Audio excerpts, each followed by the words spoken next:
Assalamualaikum warahmatullahi wabarakatuh dan salam sejahtera. Yang dihormati Teknologis Dr. Muhammad Saifuddin bin Suliman.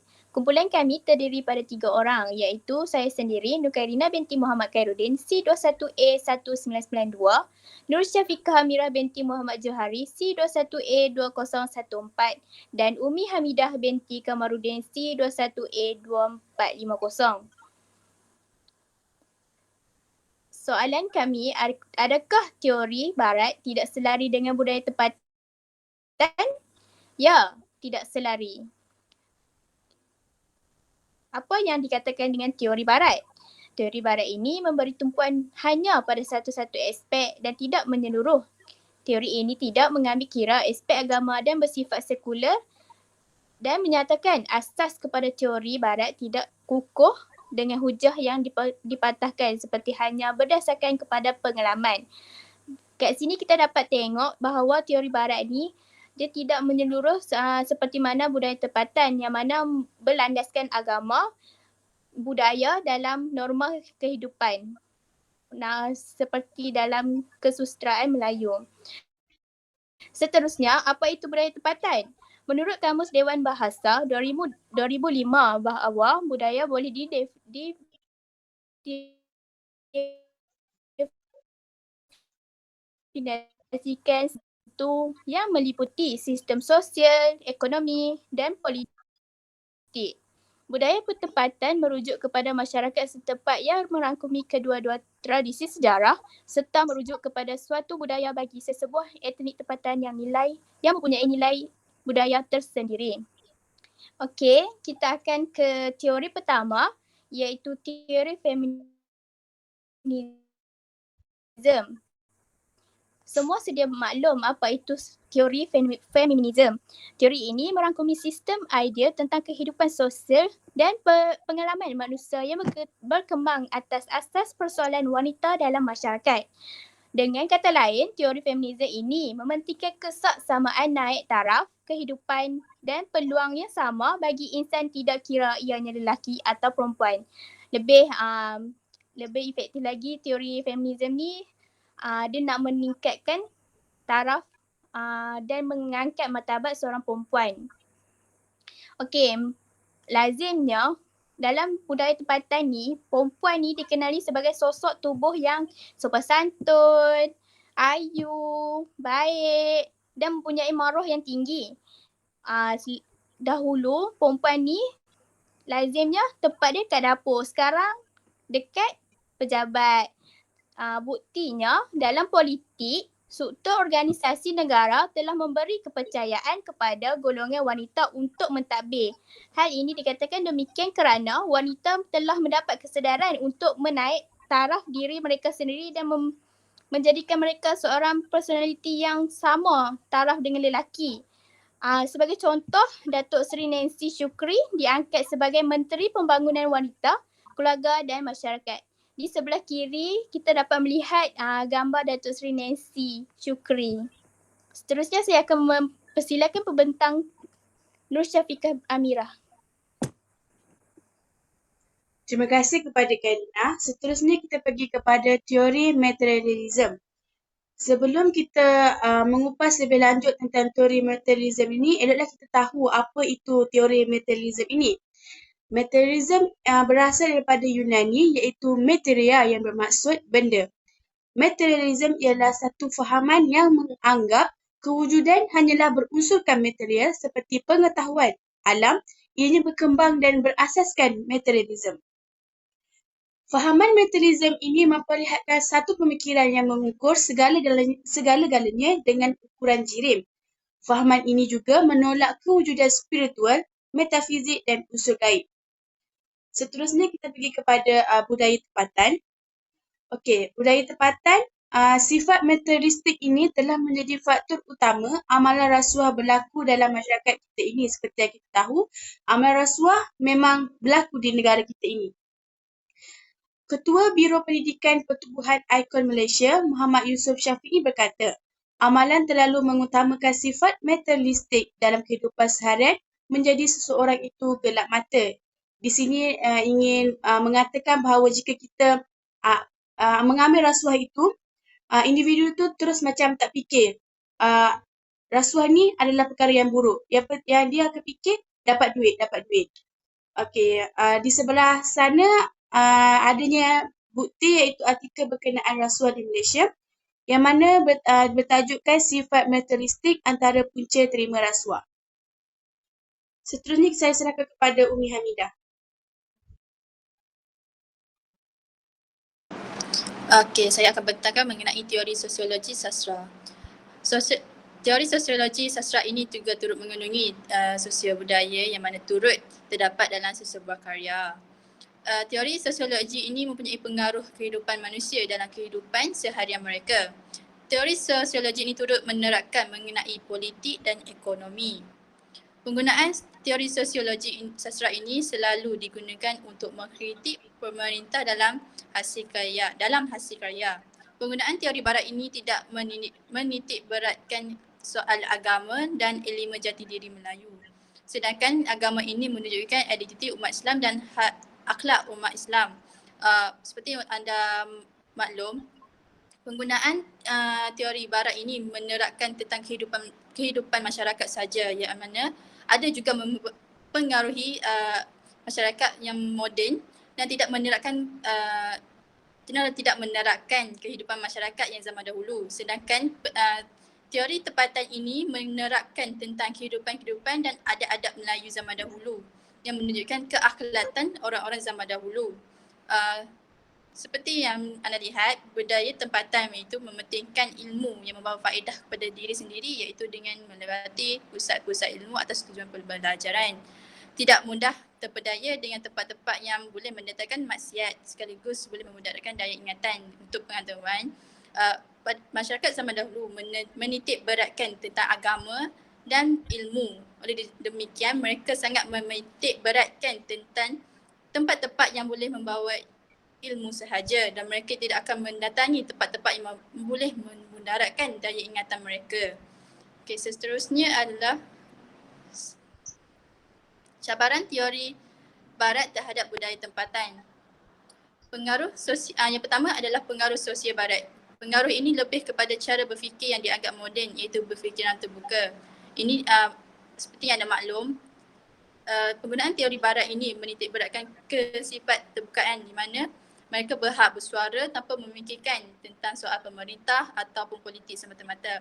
Mereka berhak bersuara tanpa had. Oleh demikian, berbeza dengan cara budaya tempatan, iaitu mereka sangat menitik beratkan tentang kedudukan Raja-Raja Melayu, kedudukan pemerintah. Mereka sangat menitikkan hak-hak mereka juga. Namun tidak melebihi hak-hak mereka yang tersendiri. Seterusnya adalah pengaruh kesenian barat. Kedatangan seni muzik barat menyebabkan muzik tempatan mula dipinggirkan. Hal ini demikian kerana kedatangan barat ini menyebabkan unsur-unsur tradisional Melayu yang mana menggunakan gendang, gong itu semakin hampir dilupakan. Masyarakat zaman kini lebih mementingkan tentang penggunaan muzik-muzik yang moden seperti gitar, piano, yang mana bagi masyarakat zaman kini ia lebih moden dan lebih mendatangkan keuntungan, kerana itulah lebih bersifat profesional, berbeza dengan pandangan orang-orang zaman dulu kerana menganggap itulah identiti masyarakat zaman dahulu. Seterusnya adalah pengaruh gaya hidup dan kaum muslimin. Budaya barat berfokus pada gaya hidup konsumsif, materialistik dan individualisme. Yang mana juga menjadi cabaran bagi budaya tempatan. Konsumtif ni ialah di mana mereka hidup bersendirian, di mana mereka berfokus pada diri mereka sendiri tanpa memikirkan tentang pandangan masyarakat yang lain. Yang mana kita boleh tengok mereka lebih bergerak seorang diri, tidak memikirkan tentang pandangan-pandangan orang lain terhadap diri mereka. Materialism ni pula ialah di mana masyarakat zaman kini bersifat kepada kebenaran, yang mana mereka mementingkan tentang keuangan, harta, itu adalah materialism. Dan individualism ni pula adalah di mana mereka bertindak lebih berfikir pada diri sendiri, tidak berfokus pada pandangan masyarakat yang lain, di mana mereka berfokus pada kepentingan diri mereka sendiri sahaja. Seterusnya saya serahkan kepada pembentang yang seterusnya. Buka mic. Buka mic Karina. Okey, daripada sini mari kita lihat kesan teori barat terhadap budaya tempatan. Okey, yang pertama, karya tempatan diangkat oleh pengkritik barat sebagai contoh, karya A. Samad Said berjudul Salina. Okey, pada ketika itu, buku Salina ni dipandang tak nampak macam ni lah tak diterima pandangan budaya tempatan ni. Dia sebab tak selari dengan budaya tempatan. Sebab dia macam merendahkan martabat wanita, merendahkan maruah wanita. Sebab dalam cerita Salina ni, dia menceritakan tentang pelacur.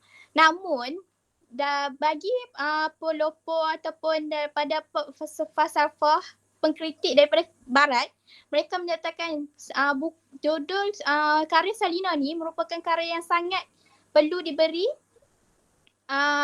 pengiktirafan. Dan dari sini juga kita boleh mengetahui teori feminisme. Yang mana teori feminisme ni mengangkat martabat wanita. Okey, yang kedua, kedatangan kolonial barat ni menyebabkan bidang kesusasteraan ni berkembang. Sebab apa? Sebab banyak teori-teori barat ni dia membantu kesusasteraan Melayu. Kesusasteraan di dekat Melayu ni. Contoh pembangkit kesusasteraan Melayu, kita boleh tengok Manasikana dengan teori-teori yang dia buat. Maksud sebagai contoh teori textualism. Okey, yang ketiga, kemasukan karya dari barat ni menyebabkan pudarnya persuratan dan tradisi persuratan Islam di tanah Melayu pada suatu ketika dahulu. Hal ini dikatakan demikian kerana setiap penulisan yang ditulis oleh pengkarya-pengkarya terdahulu berlandaskan agama. Seperti mana yang kita boleh tengok dekat pengenalan tadi, teori-teori barat ni mereka lebih kepada pengalaman. Manakala teori budaya tempatan, mereka berlandaskan agama, budaya dan norma hidup masyarakat di tanah Malaysia tempatan sendiri. Seterusnya, mari kita lihat apa yang akan dibentangkan oleh Syafiqah Amirah.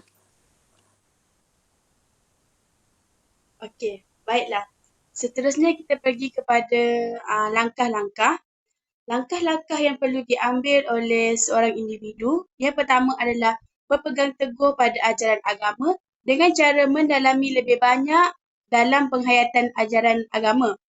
Yang kedua, sentiasa berwaspada dengan segala tindakan dengan cara memikirkan dan menilai baik buruk sesuatu tindakan sebelum bertindak. Di sini kita dapat lihat jika seseorang itu tahu tentang baik dan buruk, tahu tentang ajaran agama, mereka tidak akan tergamak untuk membuat perkara-perkara yang tidak moleklah dipandang. Seterusnya, kita pergi kepada aspek media pula. Pengarang atau penulis perlu memperbanyakkan lagi penulisan yang memberi kesedaran kepada masyarakat dalam mengekalkan budaya tempatan. Dengan itu, dengan adanya media ini, jika pengarang atau penulis memperbanyakkan lagi penulisan tentang keburukan ataupun menceritakan tentang budaya tempatan ini, masyarakat yang di luar sana yang sekarang kita tahu mereka menggunakan teknologi phone sekarang kan. Oleh itu, bila mereka melihat tentang sesuatu perkara tentang keburukan sesuatu perkara itu, mereka dapat tahulah benda itu tidak baik, benda lagi satu tu tidak baik dibuatlah dan mereka akan lebih berhati-hati. Okey, seterusnya sekatan kepada filem atau drama bersiri dari barat yang tidak beretika. Dan yang ketiga adalah penyampaian media menyiarkan program berfaedah dan bersesuaian dengan masyarakat kita. Dari aspek kerajaan pula, mengadakan kempen dengan cara melakukan penguatkuasaan yang lebih ketat terhadap perkara yang kurang bermoral.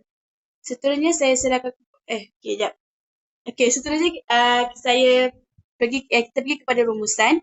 Okey, dari hasil kajian dapat dilihat dengan jelas bahawa teori barat mempengaruhi masyarakat Malaysia dari semua aspek, termasuklah kebudayaan. Diharapkan yang baik dapat dijadikan teladan dan yang buruk dijadikan sepadan. Budaya tempatan haruslah diangkat dan tidak dilupakan. Bab kata pepatah, biar mati anak, jangan mati adat. Okey, ini merupakan rujukan yang telah kami rujuk untuk melakukan tugasan tersebut. Okey, sebelum kami mengakhirkan pembentangan ini, saya ada sedikit pantun.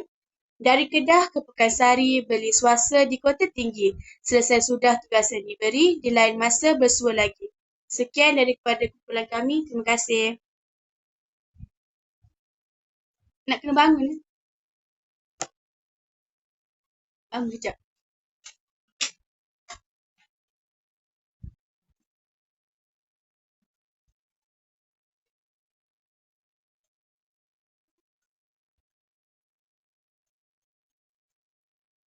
Okey, dah.